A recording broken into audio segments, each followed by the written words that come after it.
ہر انسان کی زندگی میں کوئی نہ کوئی لمحہ یا دن ایسا آتا ہے جو اس کے ذہن پر ایسا نقش ہو جاتا ہے کہ وہ اسے تعمر نہیں بھول پاتا۔ ایسا ہی ایک یادگار دن میرے ساتھ پیش آیا۔ اکتوبر 1999 کے دوسرے ہفتے کے وسط کی بات ہے۔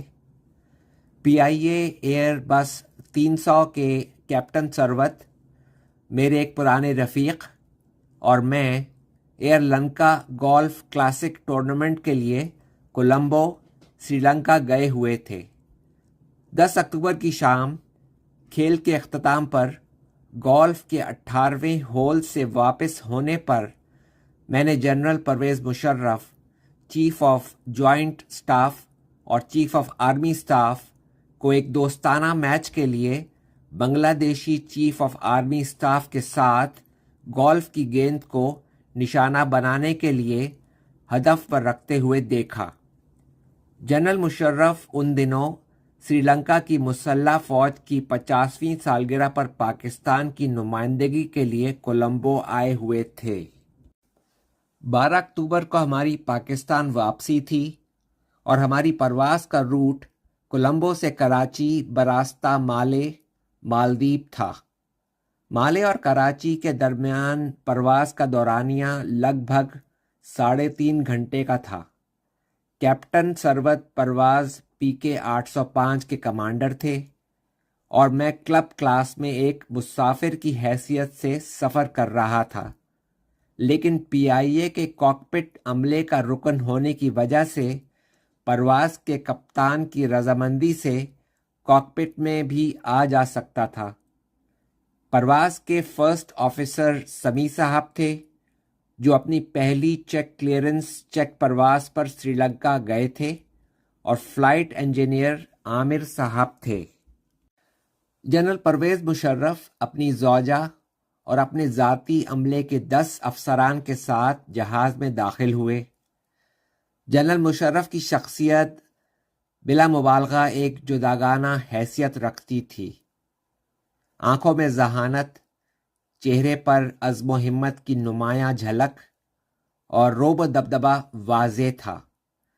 جنرل پرویز مشرف اور ان کی زوجہ اگلی صف میں سب سے سیدھے ہاتھ کی نشستوں پر براجمان تھے، اور ان کے ذاتی عملے کے افسران اسی صف کی آخر کی 2 نشستوں پر قابض ہو گئے۔